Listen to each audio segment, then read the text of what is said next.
Hey everybody, welcome to this week's layout update. So we're here in the back room, what I call the workshop, and we're going to start in here. So I went through a couple weeks ago and I redid a bunch of these, what are these things called? Grade crossing signs. We called them something else, buck something. I can't remember what the hell it was called, but we had a name for them. But I painted a bunch of these. Some of them I did black and some of them I did silver. And I'm going to randomly put them places on the layout. You see silver ones there. I got a grade crossing I need to finish up here, and I have grade crossings, you know, here and at Main Street over here in Carthage. I planted some of these trees. I can't remember if I talked about this. I probably did, but I replaced some of these trees with some of these woodland scenics, and they're looking pretty good. But let me touch on this real quick. So I think last week I was talking about that little guy that I can have standing up, and sometimes he stands up and sometimes he can't or won't. So I was messing with him last week after the video, and I got him to stand up. So he's been standing up for about 7 days straight now. And what the hell was that noise? So I'm just gonna time it and see how long he stands up. So no dogs out here, no wind, no nothing to knock him over. We'll see how that goes. All right, let's come over here to the big project I've been working on, or one of them. So this window covering, which I'm working on the second one here, and this is the last one actually. I cut it so that it matches the hill that's in front of it. I kind of thought that the green would blend a little better, but it doesn't. But I think it's going to be okay. Once I put some trees up there and some darker trees, you know, next to the wall, and then some lighter trees up here, and start working on the brush and stuff like that along the sides of the hill here, I think it'll be better. Eventually, this green will come down this way behind this bridge scene, and it'll stop probably right in here, and then start up again on this side and kind of go up this way, and everything to the door over here. But I'll get all that figured out one day and start working on it. I did, let's see if you can see it, a very faint line right here going behind the top of this hill and up behind the ammo factory here to about right there, I think it is. And then it'll come this way, of course, but that'll be maybe a little bit later this year when it cools down a little bit. I can come back here more. And it's been really hot out here the last this past week. Been crazy. Between that and cutting grass, I haven't done a whole lot out here.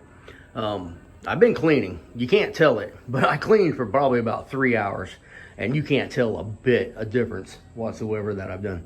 The only thing I can tell is my pile of boxes that need to go up into the attic has grown, but other than that, it all looks exactly the same to me. But let's go this way and check out some more work. Now I've cleaned off the layout here a little bit, but once again, you can't tell. I am 2 people away from 2,500 subscribers, and I had $24.99 the other day, and somebody unsubscribed, and all I can think of is, man, that made me mad. So what I'm gonna do is, if you are the 2,500 subscriber, 2,500 subscriber, screen capture that, email it to me when you subscribe. Tell me that you're the 2,500 subscriber, and if you live in America, continental United States, and you're that guy, I will send you this Southern Exact-Rail car. So that is the prize for being the 2,500th subscriber to my channel. That's brand new in the box, never been opened. And that can be yours if you are the 2,500th subscriber. Now, you're probably asking, where do I send it to, right? And where do I email it? HO Scale Model Trains 2022@gmail.com. The email address is also in the profile, so you can go to the channel profile and you can see it there as well. Built a couple of these cars, put them on the layout already. put all this stuff on the side. I'm getting ready to box it up and take it back to Joe. He called me the other day. He's got some stuff to sell me. I need to go look at it. I'm really not in the buying position right now, but he's got one of these ladders on the wheels that kind of, lean over the layout, so you can kind of get up on top of the ladder and like reach the stuff in the middle, like on some of these big sections. And that'll really help out in the future. So I think I'm gonna have to go ahead and pull some money out of my personal trainer stash and go pick that up. But I need to call him about it. And this is really kind of falling apart, so I need to do some repairs on this, because I was thinking about keeping that for myself, but I don't know. But got to free up some space. I did start working on laying out some road bed and figuring out how my track's going to come around back there as you walk through the door. And even though I have it all laid out, I know how to do it. I just got to see if it's going to work on the layout versus on any rail, because I want a yard lead that's long enough that I can pull an entire track out of the yard and keep it on the lead without having to foul the siding or the main line. Just some stuff sitting here out of the way. Let's see. Not a whole lot going on here. Let's come over to McClellan Avenue. So I'm pretty sure I forgot to talk about this last week, but I filled in the on-ramp, off-ramp here, and I built a new concrete retaining wall right here. I painted it. I need to glue it in, but and I need to paint all this stuff up here and just figure out what I'm gonna do with this in this area. This is the only part of the layout that's not painted green, except for a corner up there by the ammo factory and cartridge, and I think around Black Hawk iron and steel, which I think I'm gonna rip all that out and redo it because I'm not happy with it. And then I got some work to do over here. I need to glue all my concrete walls in. I need to fill in this crack and sand it, and I need to put in some dividing lines and a little curve down the middle here. And then my flat depot will get glued to the bridge back here, and then I will wire up those lights and then have an on-off switch someplace. You can see I've kind of moved all the grass and stuff around while I've been working and all that. So lots of work to do. Always something to do on the model railroad, and it never ends. I found some wood crossing ties to create grade crossings. So I gotta have one here, of course, and then I need 3 more back here. So these are plastic, so I may not use these up front. I'll put them in the back because they don't look that good, and I'll put something better up front. I put in a bunch of N-scale turnouts on the main line here on the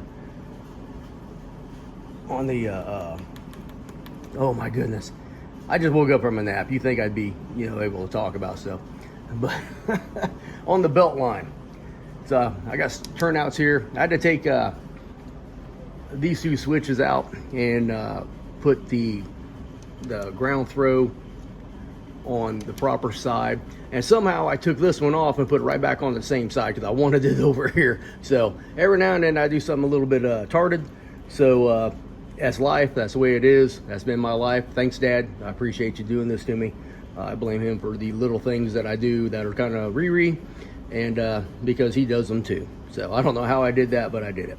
But I got a bunch of ground throws in, so I can start doing some stuff here and there. I put in a non-automatic block clear signal right here. And what does that mean? That just means that it's clear and it never changes to anything else.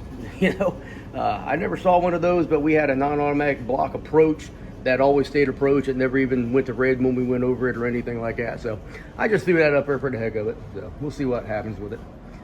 Nothing changing over here. I got some stuff laid out that needs to get installed. I threw in a signal right there, just kind of playing around, seeing if that would work. And I'm not happy with where that's sitting, so that may not stay. But I would like to have an operating signal there, and probably one over here as well. And I don't know if I got clearance. Well, I think I do. I think I got clearance for a double-headed signal right there, so that might work out pretty good. So, well, someday. That's the plan. That's the plan. All right.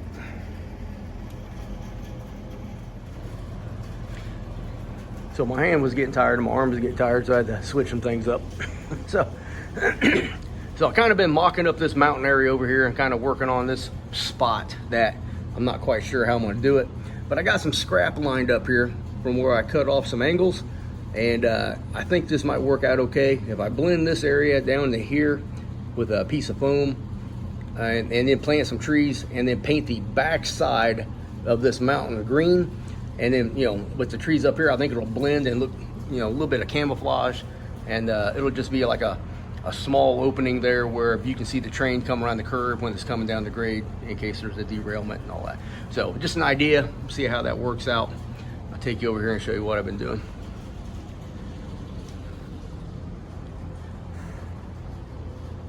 Oh, let's stop right here. I forgot I did this. Okay, so I made that little concrete abutment looking thing, or not abutment, but culvert. I hated it. I looked at it and looked at it and looked at it, and there's no way I could get that to look any better. So I took this tunnel portal, come on, and I glued the bottoms back on. And then I went out there and I cut it again. And then I put it back in place. I moved the two hillsides closer in, which are these pieces of plywood on both sides. Come on. And I put some trees up there, just kind of give me an idea of what it looked like. And I think it looks a lot better. Even though this piece of wood up here will basically be a bridge, and when the trains go over, I mean, you'll be able to see the locomotive and stuff up there. But I think it'll be okay. I think it'll be okay. It'll be decent. I don't think it's gonna, you know, kill the scene or anything else, but I wanted it to be a little bit more camouflage there. But overall, I don't think it looks that bad. So I think it's gonna work out pretty good. Keep coming back to see how that turns out. I'm gonna start giving this area a little bit of love here because I need to get it figured out before I can do any scenery on the left and right side of it. Because if I screw up the scenery on the left and right side, then I'm probably not going to be happy with the way this looks. So if I work from the middle out, I think it'll be okay. So let me know what you think. Let me know what you think. I know what Dwight will think. Dwight will say it sucks. Now let me talk about Dwight real quick. So Dwight is my friend, and I know I talk a lot of crap about Dwight, but when I need an honest opinion, it's Dwight. Dwight will not bullshit me. Dwight will not sugarcoat it. Dwight, he can be a little nicer about it, but other than that, he tells me the truth, and that's what I really like, and that's what I really need, and that's what everybody needs. Everybody needs a friend that will be honest with you and tell you the exact truth when you need to hear it and how you need to hear it, so you can adjust fire and make your product better, or make your scene better, or make your locomotive better, or whatever. So Dwight, I appreciate that, and don't let that compliment go to your head. Okay, so I've been reworking some of this stuff here. I got it all lined up, kind of mocked up a little bit. This will be about at least 4 pieces of foam high, so 8 inches, and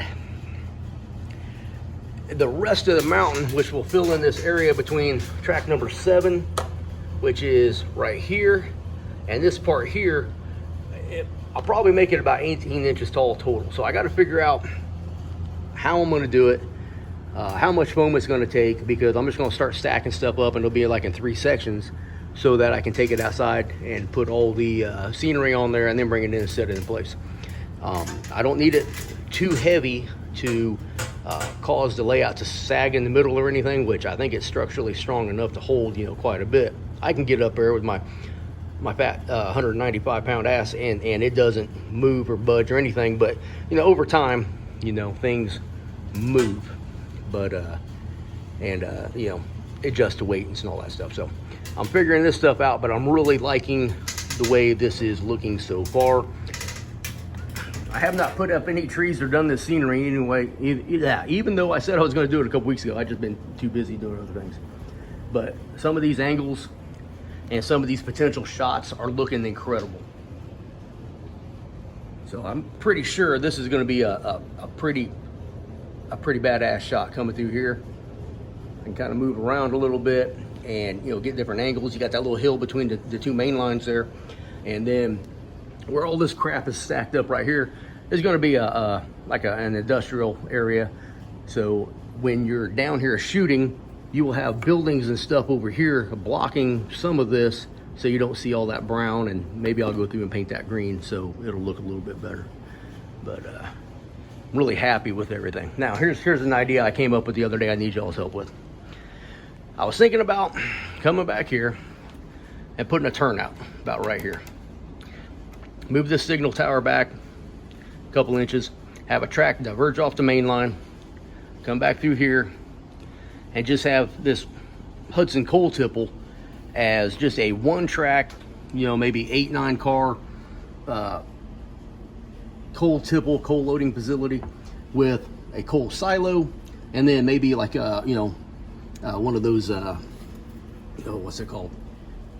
It looks like an enclosed bridge that comes down that it's got the conveyor belts and stuff in it. The enclosed conveyor belt coming down off a mountain that will be back here someplace, and then something like this. So this is kind of just a very rough mock-up, and I think that would add, you know, just a little bit more operations to the layout and give the Pensy side another industry to work instead of everything being on the Allegheny Midland side. But I was thinking something maybe like this, like over in here. That right there, I can still have enough of a hill back here to hide the main line so you can't see the trains go by, and then all those trees would blend in with the trees and the foam and stuff here in the back. So what do y'all think about that? I mean, it's just minimal work. I would have to cut out, let me see, I can't tell if that's soldered in or not. Some of these I soldered and some of them I left for expansion. So the joints right there, I may have to cut that out, but there's plenty of space in there that I can throw into a number 6 switch. But I'm thinking about doing that. I think that would look pretty good. I think that would, you know, add to the scene and everything else. So I got a lot of stuff in the works, a lot of stuff being planned, and I got a lot of projects I need to start sitting down and working on. So this will probably be the last layout update for a couple of weeks, maybe a month. Then there'll be one big one, but I got locomotives I need to prepare. I've got some 3D printed kits. I need to film the building of those kits, because, you know, people send me this stuff so I can make videos on them to promote their products, and I need to do that. So I've been really slack about doing that stuff lately, and it's not for lack of effort. It's just I'm so freaking busy building, and I get, you know, caught up with stuff, and I just got to keep working and keep working and keep working. So I got things that are wintertime projects that I can do in the back room, and I've got, you know, summertime projects. And then normally this time of year I don't work that much on the layout, but because the YouTube channel is doing so well, I'm out here literally walking around like I'm in the sauna sweating, and that's probably why I can't talk half the time, because I'm just dripping, and it's kind of gross, but it is what it is. So I need to issue a little statement here. I need to issue an apology to John Lazar. John's a friend of mine. I forgot to mention his name last week when I was thanking certain people from the YouTube channel who have donated to help Elvis and his, you know, put money towards his medical bill. John donated not once but twice. John's a personal friend. He's got a great layout. He's got a real cool YouTube channel. It's John Lazar and like 3 or 4 numbers behind it. So, but if you just go and look for John Lazar, Lazar, find his YouTube channel, subscribe to his channel, watch some of his videos. They're all pretty short, and he doesn't ramble on like I do. He actually gets on there and you know, speaks about something and then gets off. He doesn't just, you know, ramble on and on and on and on. But John has built a building for me and sent it to me, and he also built this alto tower and gave it to me so I could put it on the layout. So John is a great guy. John, thank you very much for donating and helping, you know, helping me with Elvis's bill. And, you know, I can't thank you enough, and I totally apologize for not mentioning you last week. It's just a little overwhelming, not to make an excuse, but it's a little bit overwhelming when people, you know, open up their wallets and help you out. And a lot of these people I've never met in person. It's, you know, mostly conversations on, you know, social media and, you know, telephone and stuff like that. So I appreciate everything that everybody has done to help me out. And I'll give you an Elvis update. He's still not eating very well. I think it is because my wife has him so spoiled with this filet mignon and bacon, you know, Alpo food or something like that, that he doesn't want to eat anything else. And it's it's really kind of unnerving that, you know, we got to spoil him so much, but at the same time, he's doing good though. He is recovering, and he's, you know, his spirits are high. He wants to go play, but you know, he still has staples, and we're really keeping him, you know, trying to, you know, we got this room that's just a mattress, and that's just where he's at.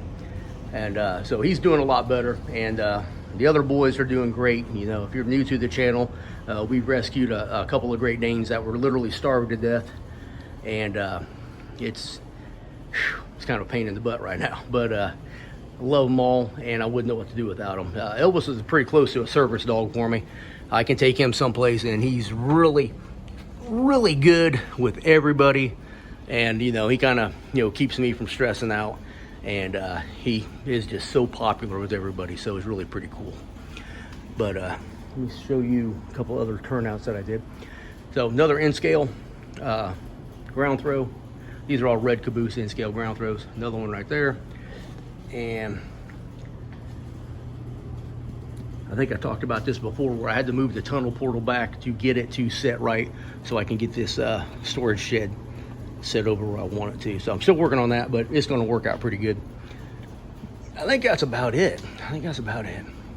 Haven't done anything over here because this is some tedious stuff. What a pain in the butt this stuff is, but it's going to look great when I'm done with it. But I just got to get off my butt and get out here and work. And over here where I'm working at is zero airflow, so it's pretty hot. So I'll probably end up waiting until this cools down, and then I'll get into all this stuff here again. Let me think. I think that's it. So once again, if you are the 2,500th subscriber, screen capture that. If you live in the United States of America, I will send you that Southern Exact-Rail car for free. Just send me an email, HOScale-Model-Trains-2022@gmail, and include your name and your address, and it's yours. So with that, like, subscribe, comment, and keep coming around, and see what I got to talk about next. Thank you.